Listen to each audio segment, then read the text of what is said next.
I'm delighted to be here in the back of what's known locally as a taf. Running through the Domina complex, what one can only describe as the Middle Earth of beachside resorts. But we won't go into that now. We won't. Because we have too much. Plenty to report from a very excited day at COP. It was your first full day at COP, Frankie. How did it go? It was. There's a lot going on. I think it was actually really lovely to start the morning with a welcome address from Chris Owen and Jenny McAllister. Yep. They've just arrived. Just before diving into their bilaterals, they had a message of welcome for the sort of Australian community at COP, which was lovely. And then I had a day with yourselves at various stages, running from one pavilion to another, areas B through to E, seeing some incredible panel discussions. So yeah, I saw, in brief, a really great deep dive into the measures of the Inflation Reduction Act, the landmark US legislation, and a really fab panel at the end of the day in the EU pavilion on the role of green hydrogen between Africa and Europe, and that was fascinating. My intuition that the injection of fresh blood would work for me is proving to be the case, because you're going and finding exciting panels for me and telling me where to go. Yes. I went to both of those panels, or caught the back half of the Inflation Reduction Act panel and the hydrogen panel. They're both fantastic. They were great. So the IRA one was like just after of Chuck Schumer's. It was Chuck Schumer's Energy Policy Director. Yeah. US And- Senator Chuck Schumer. Yes, thank you. Important context. And they were pulling out these nerdy Easter eggs from within the vast caverns of the Inflation Reduction Act, and I particularly seized on reference to measures for buildings. And I asked a question, and then we went down further into the nerdy rabbit hole.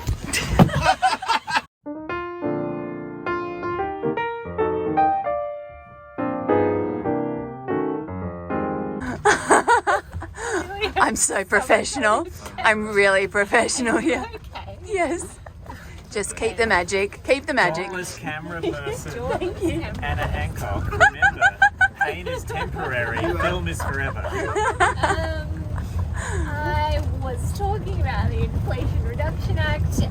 There was palpable excitement from Senator Schumer's policy director about tax credits for building upgrades. Yep. And I think interestingly thought they could have done a lot more in consumer-facing incentives. Yep. To really, so there's a sense that it was such a strong behaviour change signal. He thinks they could do more, name-checked heat pumps Yep. for households. Bump coming.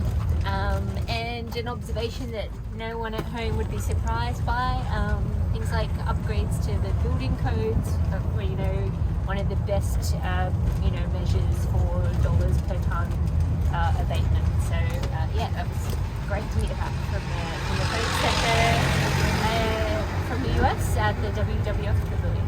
Yep. And the only thing I would add to that is they were very bullish on the heat pump thing.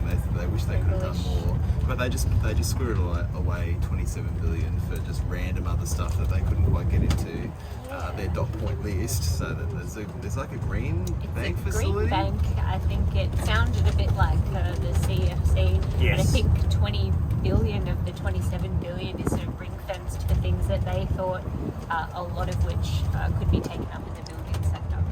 I fear we're going to run out of taf runway, so Reed, you better let us know what your highlight is. Oh, look, Sum it up.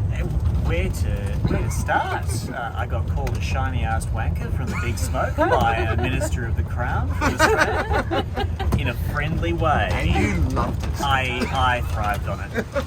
I was beaming for the rest of the day. I saw a presentation on a ranking of the world's nations by how fit they are for their fair part in climate change, which I had some serious methodological concerns about. I'm shocked. Have we dived into the detail of that? though? Not yet. Australia's ranking improved from almost at the very bottom, maybe it was the very bottom last time, to a few slices up. So that's not so bad. We're going to hop out of the tap now. Yeah. What is it called? Hey everybody, this is part of proof that we survived the taf ride, and also just the result of the reality that we didn't quite finish our thinking out loud by the time our ride finished. Anna also survived the taf ride right. and the great camera incident earlier. Best cinematographer at COP.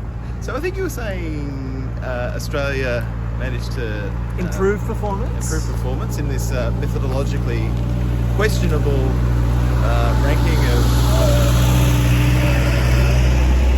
emissions reduction efforts. They did.